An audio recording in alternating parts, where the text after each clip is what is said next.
Mesdames et messieurs, merci de votre fidélité. Bienvenue à Ça fait débat, c'est grand magazine politique, bien sûr, avec des points de vue divergents pour faire éclore la vérité, la démocratie en RDC. Première thématique, nous sommes à la 4e semaine, la promesse d'Eden Kodjo sur la mise en place du comité préparatoire tarde toujours à venir. Pour l'UDPS, outre les facilitateurs, il faudra un panel des 4 organisations internationales pour relancer les dialogues. Une surenchère réagit, quelques cadres de l'AMP. Alors ça fait débat. Où se situe le blocage pour lancer les dialogues? Dans un instant, ne nous quittez pas. Article 70 de la Constitution, l'arrêt de la Cour constitutionnelle est déjà là, vous le savez. Le président Joseph Kabila reste en fonction jusqu'à l'installation effective d'un nouveau président élu. Alors, beaucoup de réactions. C'est bien sûr un arrêt qui a fait suite au principe de la continuité de l'État. Et pour éviter les vides à la tête, s'il n'y a pas élection, cette année, 2016, ça fait débat avec des acteurs politiques sur ce plateau, 2 présidents de partis politiques. Je commence avec Mme Rita Nsiei Kitoko, ancienne commissaire, bien sûr, spéciale adjointe du Kasaï. Elle est présidente de ce parti Mouvement National des Démocrates Libéraux, MNDL, en RDC. Madame, merci de nous honorer et d'être venue sur ce plateau. Et face à vous, monsieur, bienvenue Bambale, il est président national du MJC, c'est le mouvement de la jeunesse congolaise, parti au sein de l'opposition. Merci d'être venu. Merci à vous, monsieur. Monsieur Jean-Paul Kazamba, vous êtes politologue, analyste politique, bien sûr, un indépendant. Merci d'être venu avec votre micro. Merci. Merci. Yannick Chisola, vous êtes un des communicateurs de l'AMP, vous êtes du PPRD Jeune Leader. Merci d'être là. Merci, monsieur Mathieu. Alors, je commence avec la réaction de l'honorable Chadari Ramazani. Lui, il est président du groupe parlementaire PPRD, secrétaire général adjoint de ces partis, très connu, le PPRD. Pour lui, il dit ceci, c'est le peuple congolais qui sort gagnant avec cet arrêt de la Cour constitutionnelle. Je commence avec vous, Yannick Chisola. Alors, sur le net, beaucoup de commentaires. Les gens posent la première question. Ils parlent de quel peuple? Parce qu'il semble que le peuple n'est plus d'accord avec vous. Non, je crois qu'il faudrait qu'on soit dans la Constitution. Il s'agit d'une initiative des députés nationaux. Ça, d'accord. Et selon une disposition de la Constitution, les députés nationaux où le député national représente la nation.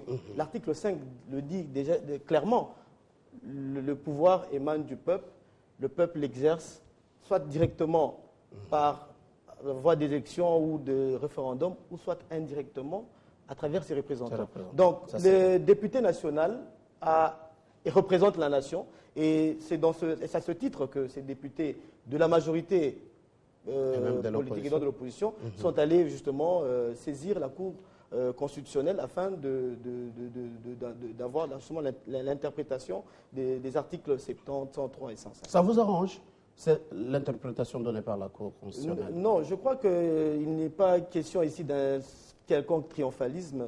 Il s'agit tout simplement d'une interprétation de la Constitution. Et vous savez que l'article 168 de la Constitution dispose que les arrêts de la Cour ne sont susceptibles d'aucun recours et sont exécutoires et s'imposent à tous. Donc la Cour a tranché. Le débat de droit, je crois, à ce stade est fini. Nous devons aujourd'hui amorcer le débat politique par le dialogue, notamment en ce qui concerne l'alignement des élections, le financement, la sécurisation et toutes les autres questions. Donc, pour l'instant, je pense que si nous voulons être républicains, je crois qu'à ce stade, nous devons cesser tout débat de droit, parce que la Cour a tranché, c'est la haute Cour, ce sont les sages de la Cour qui ont la prérogative d'interpréter la Constitution. Donc, il ne s'agit pas d'un triomphalisme d'un camp, il s'agit justement d'élever l'équivoque, parce que certains compatriotes estimaient que ces articles comprenaient en eux certains libellés obscurs. Et la Cour vient de trancher. Et maintenant, nous attendons à ce que la Commission électorale nationale indépendante puisse convoquer le corps électoral et puisse présenter le calendrier électoral pour qu'on aille aux élections. Aux élections, quand il le faudra, merci. Du côté de l'opposition, M. Bienvenu Bambale, vous qui êtes président du MJC, ces mouvements de la jeunesse congolaise, quelle lecture vous avez fait après l'arrêt de la Cour? Pour nous, la MJC, on se dit réellement, c'est arrêté et vraiment est venu subitement, je pense que précipitamment. Il ne devait pas avoir lieu puisqu'il n'y a pas eu élection. Donc, Cet article, aujourd'hui, il est imposé, je dirais, au peuple congolais, subitement, pour que le président reste en place. Parce qu'en même temps, le président parle de dialogue, de l'autre côté, on parle de CENI, donc on ne sait plus où il faut y aller, puisque maintenant, quand cet article est mis sur la table, ça veut dire qu'aujourd'hui, le dialogue est pas lié. Le dialogue, il devient, je dirais, vide, puisque avec cet article, le dialogue a même plus rien. De l'autre côté, la CENI, puis on commence les démarches pour pouvoir acheter les kits. Alors, on ne sait pas réellement les dates qu'il faut nécessaire pour, entre guillemets, faire une élection. Donc, du coup, on s'est dit, le président, il peut se retrouver à la tête du pays encore pour 5 ans, puisque comme il n'y a pas les dates, donc cet article-là, il favorise le président, c'est maintenir à la tête du pays, mais malencontrement, sans l'avis, gérer la population. Pour vous souhaiteriez, avant l'interprétation de la Cour, un référendum que le peuple Évidemment. Donc nous, on a voulu réellement, si le président voulait rester en place, nous ne sommes pas contre qu'il fasse l'appel à la population, demander carrément un référendum. Pas, je dirais, imposer, vous dites, un passage en force. Là, sincèrement, c'est... Ah ça, d'accord. Voilà. On va revenir à vous tout à l'heure à vous. Madame Riton, vous présidez ce parti, le Mouvement national des démocrates libéraux, MNDL, en RDC. Avez-vous la même lecture que c'est une imposition? L'arrêt de la Cour vient donc de vider la substance de ce que serait le dialogue demain? Pas du tout. Je peux tout de même vous dire que l'arrêt de la Cour ne vient que donner des précisions pour ceux qui veulent interpréter la Constitution de la manière qu'ils veulent, qu'on leur dise, qu'on adhère à leur façon de voir les choses. Donc, il est vrai que l'arrêt de la Cour constitutionnelle n'est pas discutable, mais il est aussi vrai qu'à cette question, la Constitution est bien claire. Et la réponse de la Cour constitutionnelle, elle est une réponse qui est déjà dans la Constitution et c'est la réponse même qui est légale. Parce que ce qui est aussi curieux ou décevant, c'est qu'on cherche par moments aussi à charger la Cour constitutionnelle, lui donner du travail pour des choses dont on a la réponse. Mais c'est aussi bien parce que la Cour constitutionnelle, effectivement, qui est l'institution qui qui intervient en dernier ressort pour interpréter la loi, il a interprété et il a donné la réponse qu'il fallait. La réaction de l'UDPS, l'UNC qui traite de l'imposture, c'est cet arrêt de la Cour. Non, non, non. Monsieur Mathieu, soyons très objectifs et moi je considère que nous devons arriver à analyser les choses froidement. Ça, c'est vrai. Parce que l'article 170 de la Constitution dit bien que le président reste en place, donc jusqu'à la remise-reprise avec à l'installation effective du nouveau président élu. Quand quelqu'un reste en place, ça veut dire quoi? Pourquoi le législateur n'a pas prévu, comme on prévoit pour les autres, quand, en attendant, on expédie les affaires courantes? La Constitution est bien claire. Définissons. Quand quelqu'un assume les fonctions, il fait quoi? Il pose tous les actes. Où vient la mauvaise interprétation? C'est clair et c'est logique. Et quand vous dites que le président, quand il n'y a pas élection, il y aura un vide juridique, ce n'est pas logique. Parce qu'on parle de la mise en place effective du nouveau président élu. Il y a d'autres qui évoquent qu'en ce moment, il est légitime. Après le 19 décembre, on ne parlera plus de légitimité, peut-être de la légalité. C'est les droits. C'est un problème de droit, c'est un problème de droit, mais il y a aussi l'aspect politique qu'il faut voir. C'est une question qui doit se régler politiquement parce qu'on ne peut pas, à ces jours, à moins qu'on soit un pays où les gens rêvent, tout le monde connaît les réalités de ces pays. Nous avons tout de même évolué avec vous sur ces plateaux en train de discuter sur ces mêmes questions. Aujourd'hui, M. Mathieu, ça rattrape. Il est vrai qu'aujourd'hui, nous sommes au mois de mai. Donc, il n'y a que quelqu'un qui rêve qui peut dire que nous devons avoir les élections en décembre. C'est pas possible, avec madame? Quel fichier?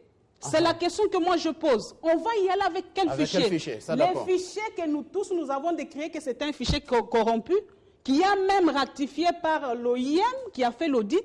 Ces mêmes fichiers dont il y a nos frères et sœurs qui ont été enterrés, qui sont morts d'étouffement parce que les gens mobilisaient les jeunes de ces pays pour aller à la CENI demander l'audit de ces fichiers. Et ces mêmes fichiers-là, aujourd'hui, les gens vont prétendre avec ces fichiers aux élections. De chaque jeudi où il y avait marche dans ce pays. Alors, Jean-Paul Kazamba, vous êtes un analyste politique indépendant. C'est quelle lecture vous faites? Vous pensez que, bien sûr, oui, il y a du côté de la majorité, les gens qui s'accaparent de l'article 70, il y a du côté de l'opposition d'autres qui brandissent aussi d'autres articles. Et puis, il y a ces commentaires sur le net qui disent, OK, ça c'est l'arrêt de la Cour, il y reste maintenant l'arrêt populaire, même s'il ne faut pas aller dans cet angle. Votre analyse? Bon, évidemment, l'arrêt de la Cour constitutionnelle est sans appel. Ça, personne n'est sans ignorer. Ça, c'est vrai. Mais il faut qu'on se le dise aussi. Vraiment, moi, je suis navré que les débats que nous sommes en train de faire aujourd'hui dans ces pays, c'est comme si nous étions dans les années 60.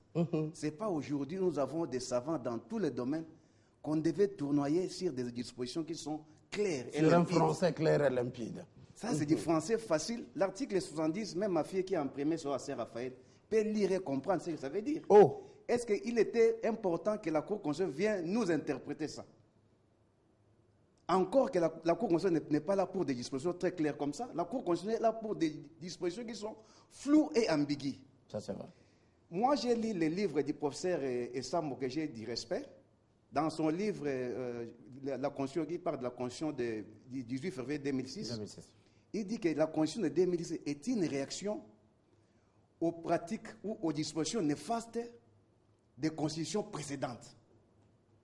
Nous avons eu la Constitution de 1988 qui a fait que Mobutu, après 91, ils ont pris les mêmes articles, la même disposition pour dire que les chefs de l'État en exercice restent en fonction jusqu'à l'élection du nouveau président. C'est ça qui a fait que les chefs, le fait maréchal puissent demeurer au pouvoir, ni était l'arrivée de l'AFDL, il serait toujours président jusqu'à aujourd'hui. Ah, il y avait toujours la même disposition. Non, ça c'est les Français. Dans cet article, dans cette disposition-là, il est dit que le président en exercice reste en fonction jusqu'à l'élection du nouveau président. Mais ici, l'article 70, c'est pour ça que le professeur Sambo dit que ici, la disposition est une réaction aux dispositions néfastes des constitutions précédentes. Ici, l'article dit, la disposition stipule que le président reste en fonction jusqu'à l'installation du nouveau président élu. Ah, voilà. Il ne reste pas en fonction jusqu'à l'élection, mais jusqu'à l'installation.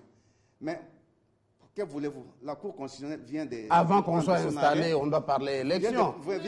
C'est ça les noms dits dans les... Oui, mais là, il y a un article qui dit encore que l'élection doit être convoquée 90 jours avant l'expiration du mandat du chef de l'État. Donc, il y a eu des garde-fous qu'on avait mis dans cette condition pour ne plus tomber dans les erreurs. Vous appelez ça garde-fous ou c'est des articles qui créent de la confusion? Non, ça ne crée pas de confusion.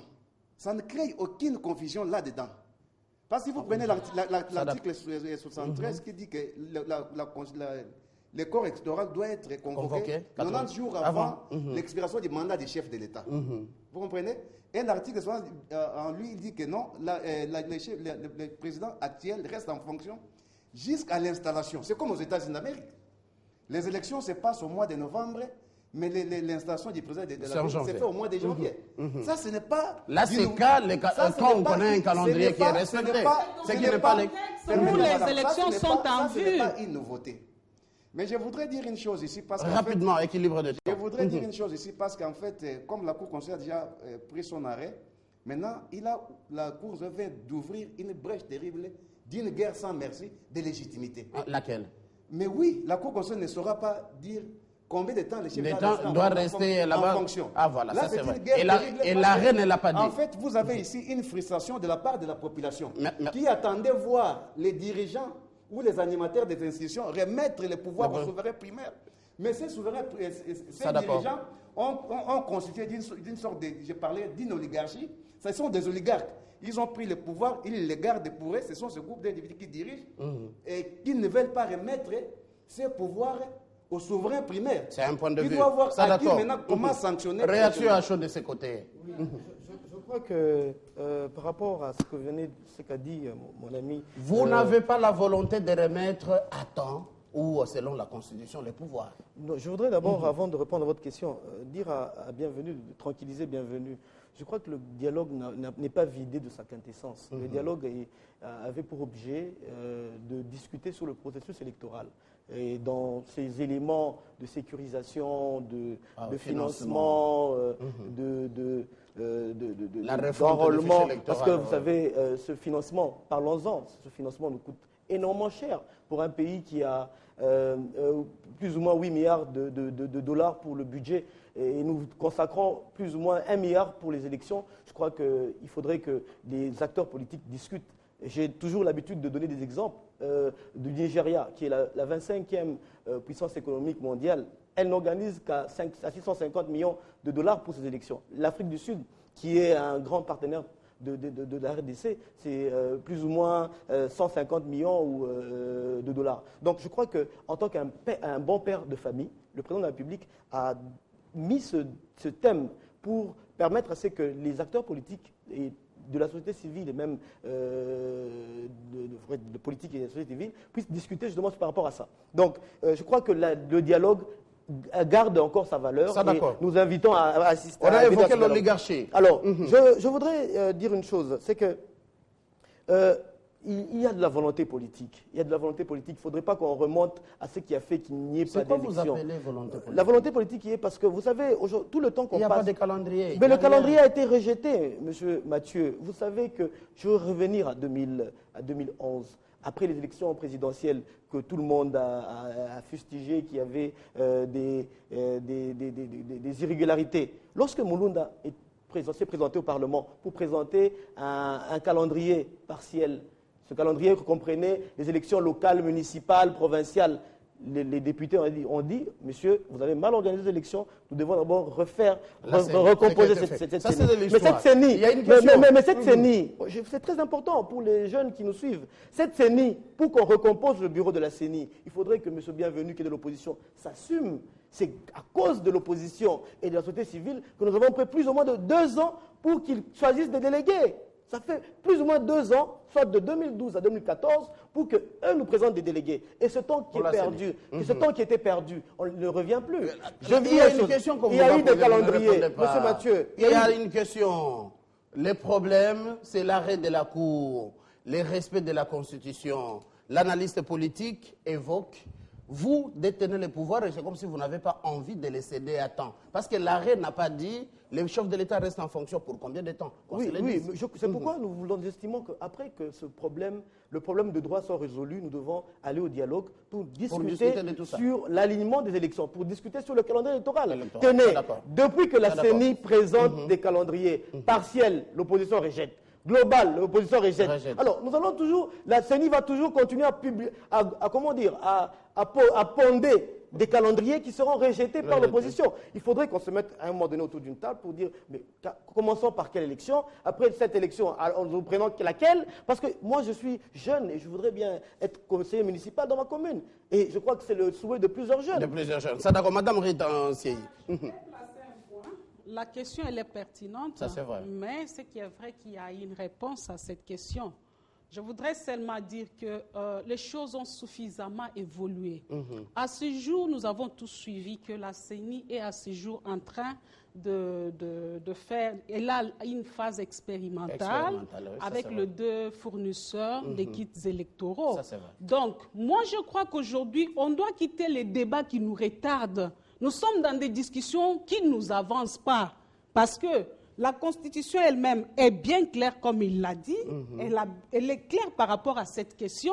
Il était même hors de question d'aller embêter la Cour constitutionnelle.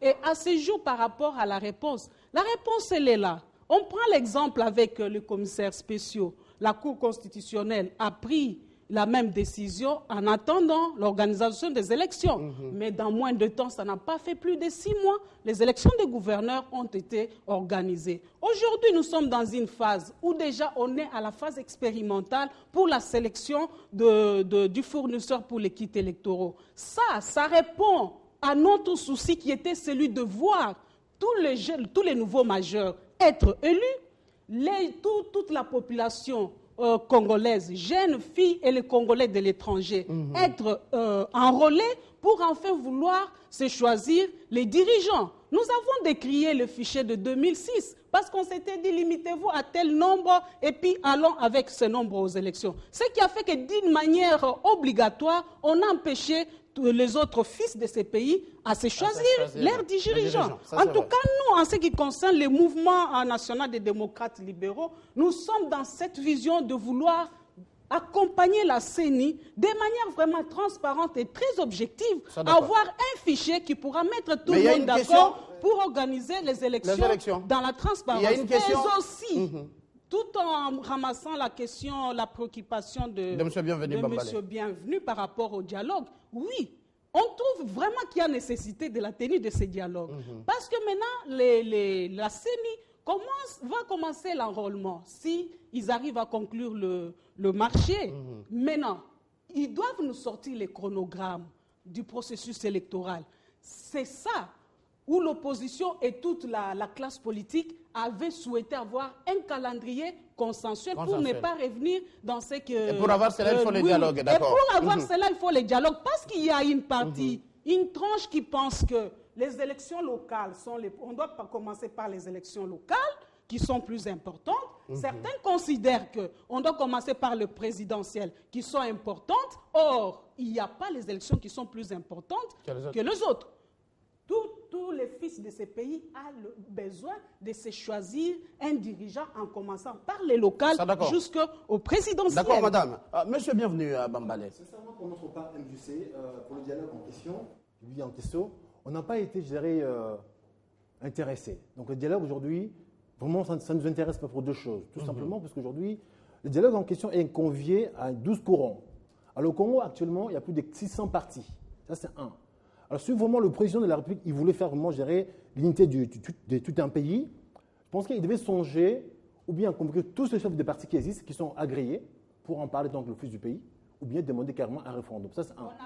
Vous voulez que tous les présidents des partis politiques soient représentés? C'est un comité préparatoire qui doit être mis en place pour effectivement les élections. Madame, vous savez, je n'ai pas pour habitude de couper les femmes quand elles ne femmes pas. J'ai beaucoup de respect. On y va. Donc, je pense que je vous laisse un peu beaucoup de mots. Donc, je pense qu'aujourd'hui, les dialogues, il pourrait être intéressant si tout le monde était en place. Pas évoquer 12 courants pour parler au nom de toute la population. Parmi ces 12 courants. Ça veut dire quoi? Soyez un peu clair. Alors, donc, pour vous, le comité préparatoire doit avoir tous les présidents des partis politiques. Pour des raisons. Puisque actuellement, parmi ces courants-là, il y a des courants qui sont un peu, excusez-moi le mot, corrompus. Qui sont opposants et qui mangent de l'autre côté. Comment voulez-vous le confier à la vie de toute la population qui décide à leur place? Parce qu'il y en a qui ne sont pas sérieux. Vous parlez des grands partis de l'opposition? Évidemment. Puisqu'on ne sait pas qui fait quoi aujourd'hui. Donc, moi, j'aurais voulu, au pire des cas, qu'on fasse un référendum, ou bien que tous les chefs des partis qui existent, agréés, qui soient dans ces dialogues-là, pour en parler. Ça, c'est un. Sinon, le dialogue, pour moi, déjà, en plus, avec l'arrêté, est caduc. On va parler de quoi? Tous les chefs des partis, les membres des sociétés civiles. Soient conviés. Alors, vous imaginez c'est quel genre de forum? Je pense que... et c'est quelle salle même à Kinshasa qui va les contenir? Vous savez, quand on enregistre un parti politique, on prend les engagements. Donc, s'il y en a 600, appelez les 600 en question, vous voyez avec tout leur bureau, voir comment faire pour qu'il y ait l'unité au Congo. Pourquoi seulement 12 personnes qui vont parler au nom de 80 000 personnes? C'est n'importe quoi. Puisque parmi eux, il y a des gens qui sont déjà pourris. Ils ont parlé pour quelle cause? Ils veulent juste manger le gâteau. Nous, on veut vraiment du changement. Si le président voulait du changement, il fallait qu'il pense que la population, il pense de quoi? Il veut quoi? Est-ce qu'il a demandé un peu à la population? Avez-vous adressé toutes ces recommandations aux facilitateurs et superviseurs? Sincèrement, moi je viens d'arriver. Donc je vais campagne pour notre parti. Donc peut-être mes idées, s'ils peuvent... ne battez pas campagne. Il y a ni calendrier, ni fichier. Non, je vais campagne pour notre parti politique. Pour faire adhérer, je dirais, le jeune. Donc si peut-être mes idées vous conviennent, monsieur le président, prenez-les, puisque aujourd'hui le Congo a droit d'être uni. Mais il faut que tous ces fils de pays soient autour d'une table pour en parler. Sinon, le dialogue en question est caduc. Le message est passé. Voilà. Un mot rapidement, on a une deuxième thématique, puisque c'est le dialogue qu'on aborde. En fait, si madame doit évoquer les problèmes des gouverneurs ou qui ça? Qu'est-ce qu'on a appelé? Les commissaires spéciaux. Moi, je crois que c'était une jurisprudence. Alors là, la Cour constitutionnelle allait aussi nommer un président intérimaire, parler d'un président intérimaire. Parce que la Cour constitutionnelle n'a pas dit que les gouverneurs restent en fonction. Mais il a dit que maintenant, parce qu'il n'y a pas de l'argent pour organiser les élections des gouverneurs, qu'on puisse nommer des commissaires spéciaux en attendant les élections. Alors là, c'est une justice à deux vitesses. Je voudrais encore dire une chose. Quand vous dites que c'est malheureux de croire aujourd'hui qu'on peut organiser des élections dans les délais, moi je crois que je souscris à faux. L'OIF a parlé de 3 mois pour la révision du fichier électoral. De 4 mois si je ne m'abuse. Le président Apollinaire Malmal, avant d'être malade et d'aller en Europe, il a parlé de 3 mois. Alors qui dit mieux? Non, c'est ça avec tout ça. Vous ne croyez pas aux techniciens? Ici, le vrai problème que nous avons ici, c'est un problème de volonté politique, tout simplement. Donc pour vous, tout est encore possible qu'on organise les élections? Ici, tout est encore possible. Ils ont voulu nous faire croire qu'il n'était pas possible. Refaire tous les fichiers électoraux. Quand nous parlons des choses comme ça, vous savez que ces pays, les gens souffrent. Et je crois même que je suis malheureux aujourd'hui qu'on puisse faire de tels débats alors qu'aujourd'hui, là où je voudrais parler, on aurait dû parler même des morts qui s'ensuivent. Il y a des gens qui sont abattus à coups de machette, par exemple, pas le sujet du jour. Comme à Lubero. On va aborder ce sujet, c'est bien. Les dollars aujourd'hui à 100 000 francs congolais. Mais on est en train de faire des distractions inutiles. Je voudrais terminer. Moi, je pense qu'aujourd'hui, c'est un problème de volonté politique. Les dialogues, moi d'ailleurs, je suis un anti-dialogue. Parce que les dialogues, j'en veux pour preuve. Et comment vous voulez, souffre que je pose cette question. Merci. Comment vous voulez, vous, acteurs politiques, arriver à un consensus sans dialoguer? Mais les dialogues, je ne sais pas, mon frère, j'ai lu les livres de Joseph Moreau. C'est un professeur à l'université de Louvain.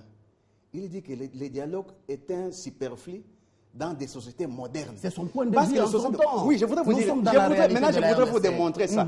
Je voudrais vous démontrer. Parce qu'à l'opposition, on avait dit que les dialogues signifiait le glissement. Alors quand le pouvoir en place a tenté le dialogue, il voyait que ça traînait, il est allé consulter la Cour constitutionnelle pour voir si le chef d'État en question peut demeurer en fonction après le 20 décembre. C'est la Constitution qui le disait. C'est ça le soubassement du dialogue. C'est pour vous dire que le dialogue aujourd'hui, dans des pays qui se veulent modernes, parce que le tout est régi par des textes. Si on est respecté des textes, pour vous, vous ne voyez pas de contraintes, il y a le problème d'argent, les kits électoraux, les fichiers et autres. Monsieur Mathieu, le problème d'argent, ce n'est pas le dialogue qui va produire de l'argent. Je ne cesserai jamais de le dire. Ce n'est pas le dialogue qui va produire des policiers pour sécuriser les élections. Souvenez-vous, en 2006, nous avions des armées ici. Nous avions l'armée de Bemba ici. Nous avions l'armée de Robero ici. Nous avions les forces loyalistes ici. Est-ce qu'on n'a pas organisé des élections? Vous parlez des gardes Non, parce qu'on parle des dialogues pour sécuriser l'élection, pour dire qu'il faut sécuriser des élections. Mais je crois qu'il y a eu une élection en 2006. Quand même qu'il y a eu des armées ici à Kinshasa. Il y a eu l'élection en 2011. Ah, ça, d'accord. Comment faire mandat on va évoquer des histoires qu'on n'a pas pu évoquer bien avant. On vous répond. On y va rapidement, madame. Pour éclaircir, je crois que j'étais claire en vous donnant des précisions à votre préoccupation. La Cour constitutionnelle ne nomme pas. La preuve qu'elle n'a pas nommé des commissaires spéciaux, et moins encore la Cour constitutionnelle ne peut nommer un président de la République. Elle a interprété la loi telle qu'il a été demandé par le député, bien que la réponse elle est bien claire dans la Constitution. Et pour vous aider, je rappelle que la question que vous posez du délai, il ne revient pas à la Cour constitutionnelle de définir le délai. Je vous donne un exemple, je dis, par rapport, par exemple, l'arrêt de la nomination des cours constitutionnels, des commissaires spéciaux.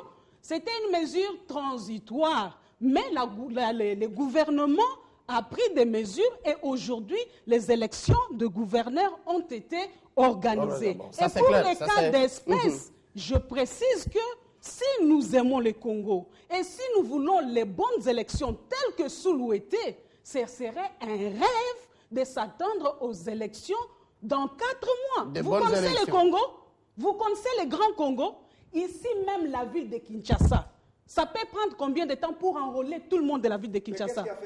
Je vous rappelle que tout le monde doit être enrôlé. Il était prévu que l'élection ait lieu en 2016. Permettez, s'il vous plaît. Depuis 2011, vous avez été au pouvoir. Depuis 2011, S'il vous plaît, s'il vous plaît. Je vous ai pas. Il termine son point de vue. Monsieur Jean-Paul, Je vous ai pas interrompu. Parce qu'en Laissez-le 2011, qu'il puisse terminer son point de vue. il y aurait élection en 2016. Ça, d'accord. Vous avez plus de 5 ans pour vous organiser. Ça d'abord, afin monsieur que- Jean-Paul. Un peu de discipline, s'il vous plaît, Monsieur Jean-Paul. Monsieur Jean-Paul, s'il vous Pourquoi vous êtes plaît. agité? Qu'elle termine son Moi- point de vue, vous aurez le temps Moi, d'agencer votre idée. je préfère faire des analyses de manière objective. Si l'intérêt ici, c'est l'intérêt de la RDC qui est notre cher et beau pays, si l'intérêt ici, c'est le bien-être de la population pour laquelle nous sommes en train de parler, qui est aussi notre bien-être, moi je dis que ce serait rêver si nous nous attendons aux élections paisibles, transparentes et apaisées dans les 4 mois. Rapidement. Parce que je vous rappelle également qu'à ce jour, tout le monde doit avoir maintenant sa nouvelle carte d'électeur. Peut-être excepté les provinces qui n'ont pas été démembrées. Moi, personnellement, je dois avoir ma carte d'électeur dont je fais partie, l'originaire de la province du Kasaï. Pourtant, l'ancienne carte, je suis de la province du Kasaï occidental démembrée. Tout ça, c'est important. Et aujourd'hui, les nouveaux majeurs, qui étaient une grande de notre préoccupation, doivent être enrôlés. Ça, c'est très important. Donc, Monsieur Mathieu, je vais dire que si aujourd'hui, avec à ce stade, oui, il y a une année, on pouvait tenir ce discours-là parce qu'on s'attendait que dans une année, on pouvait changer le gouvernement pour pouvoir avoir de l'argent. Mais à ce jour d'aujourd'hui, c'est lui qui ne veut pas aller au dialogue, qui ne disent pas qu'il aime le Congo. Ah voilà. Il n'aime pas Alors, le pays. deux réactions. Le pouvoir et l'opposition. Je pense qu'on doit faire un débat à bon enfant. On n'est pas là à se faire engueuler dessus. Donc je pense qu'aujourd'hui, voilà, puisque sinon c'est pas bon. Donc je pense que le président, ou bien sur gérer le gouvernement en place, il a eu tout ce temps, avec tout le respect, de préparer ses élections. Le président, il est en place depuis 2001. Hein? Donc aujourd'hui, si on compte bien, le président il a 15 ans de pouvoir, avec tout le respect. Donc il savait bien qu'en rentrant, tôt ou tard, ce mandat devait arriver vers la fin. Donc pourquoi pendant tout ce temps, le président n'a pas pu mettre en place un processus pour préparer, gérer sa succession? C'est là où on dit, ou bien il y a l'oubli, entre parenthèses, ou la mauvaise foi. Mais donc, vous avez été content en 2006 quand c'était organisé en 2011. Sincèrement, on va pas se faire On y va. Mon co-débatteur, il a bien dit, en 2006, on a eu 4 armées, vraiment de gens avec armes au Congo. Il y a eu quand même des élections. Là, il n'a pas tort. En 2011, il y a eu des élections. Peu importe qui avait quoi, il y a eu des élections. Ici, on ne parle pas d'armée. Oui, on parle de nouveau. C'est vous le président d'un parti politique et vous sensibilisez les jeunes. Souffrez que je vous pose la question. Non, mais c'est pas ça. On parle de plus de 10 millions de jeunes qui doivent vous écouter, qui ne sont pas enrôlés.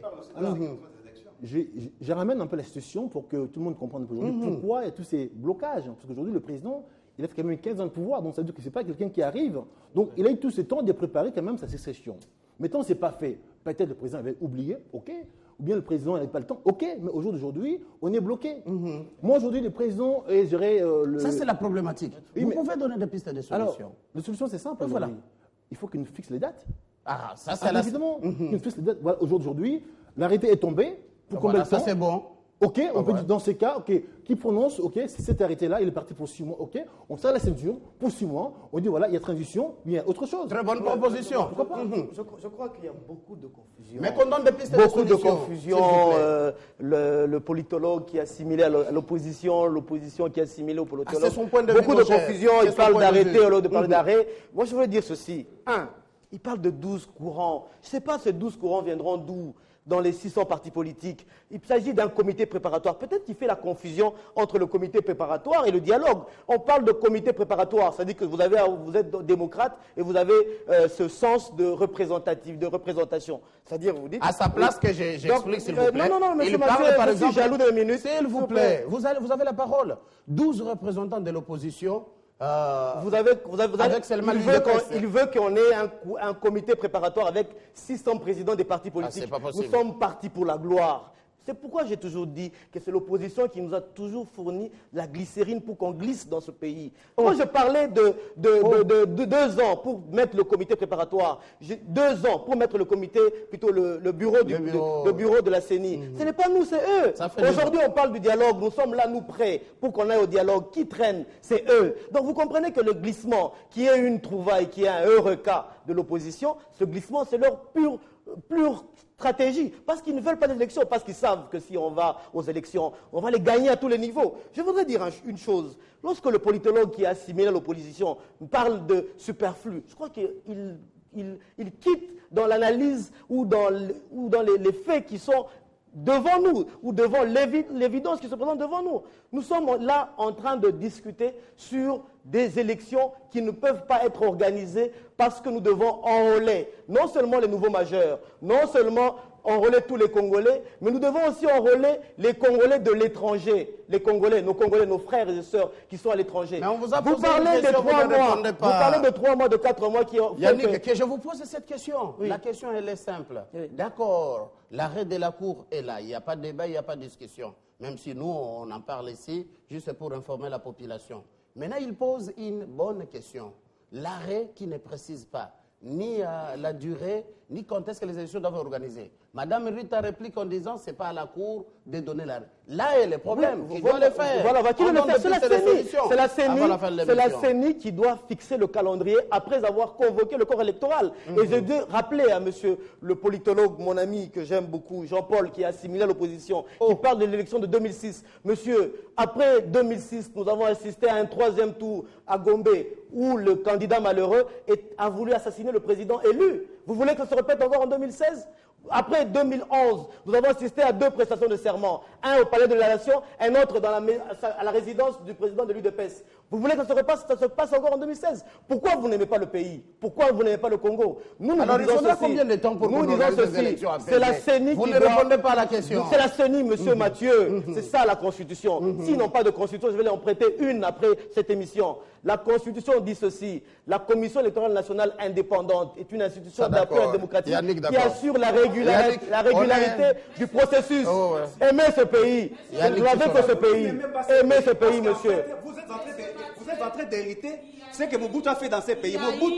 On ne dépasse pas les langages, on donne des pistes de solutions. Il y a beaucoup de jeunes qui nous suivent. S'il vous plaît. En 1991, il s'est dit aussi que parce que la Constitution lui permet de rester au pouvoir pendant tout le temps qu'il voudra, étant donné que les gens restent en fonction. Monsieur Jean-Paul Kazamba. Il a été balayé par Monsieur Jean-Paul Kazamba. S'il vous plaît, c'est vous qui n'aimez Monsieur Jean-Paul, qui n'aimez un pas peu de discipline. Nous voulons Yannick Chisola, s'il vous plaît. Merci. Un peu de discipline, il y a une méthodologie et un message que les gens doivent... Que j'ai beaucoup d'estime aussi, parce que en fait, je ne peux pas parler pour que je sois comme 30 secondes, on conclut. Qu'est-ce que vous proposez face à tout ça? L'opposant, le président national du parti MJC a donné une piste de solution qu'on nous fixe des dates précises. Mais il n'est pas contre l'arrêt. Il veut des précisions. Vous, qu'est-ce que vous proposez concrètement? Moi, ce que je propose aujourd'hui, parce qu'en fait, déjà, je peux vous dire que après le 20 décembre, tous les animateurs des institutions n'auront plus la ligne. Ils vont perdre leur légitimité. Voilà. Ils seront là parce que la loi les autorise d'être là-bas. Voilà. Mais parce que ce sera un pouvoir qu'il n'y aura pas l'assentiment ou l'approbation du peuple, il y aura la perte de légitimité. Ils ont tout intérêt à organiser des élections pour avoir encore la légitimité du peuple congolais. Le message est passé. S'il vous plaît, le message est passé, c'est bon. Madame, quelle proposition vous donnez? On termine l'émission. La réponse, c'est qu'il y a un bout de temps où tout le monde était d'accord qu'il faut qu'on mette en place un calendrier consensuel. Et pour avoir ces calendriers consensuels, le fils et filles du pays doivent se mettre ensemble pour dialoguer et trouver une solution autour de cette question. Madame Rita. Et quant à la participation de présidents des partis politiques, je considère que nous avons un réel problème. Non, il n'a pas tort. Mais le vrai problème, c'est qu'il y a manque de confiance. Parce que là, on demande 12 délégués de l'opposition, 12 délégués de la majorité, 6 de la société civile, dans les comités préparatoires pour enfin décider maintenant de qui devra participer. Moi, je crois qu'il faut faire des propositions. Mais si déjà avec ça, les gens n'arrivent pas à se mettre ensemble, alors, ou on aime le Congo, ou les gens courent derrière leurs intérêts. Ah, voilà. Si nous voulons le Congo et que nous militons pour le bien-être de la population, Merci, Madame Rita. je crois que tous les opposants vont se retrouver pour désigner leurs délégués. La majorité l'a déjà fait, la société civile va le faire, les autres présidents des partis. Et ça ira vite. Merci, Ils Madame. donnent leurs recommandations et on voit qui vont être convoqués pour les dialogues. Le dialogue. C'est là où suscita des discussions pour comprendre pourquoi on a pris Madame pourquoi on a les effets Rita de Nsiei Chitoko, président du MNDL, le parti Mouvement National des Démocrates Libéraux. Monsieur Bienvenu Bambale, président national du MJC, Mouvement de la Jeunesse Congolaise, parti au sein de l'opposition. Monsieur Jean-Paul Kazamba, politologue, analyste politique indépendant. Yannick Sussola, un des communicateurs de l'AMP. Merci d'avoir co-animé ce débat avec moi, mesdames et messieurs. Merci de votre fidélité. Très bonne suite.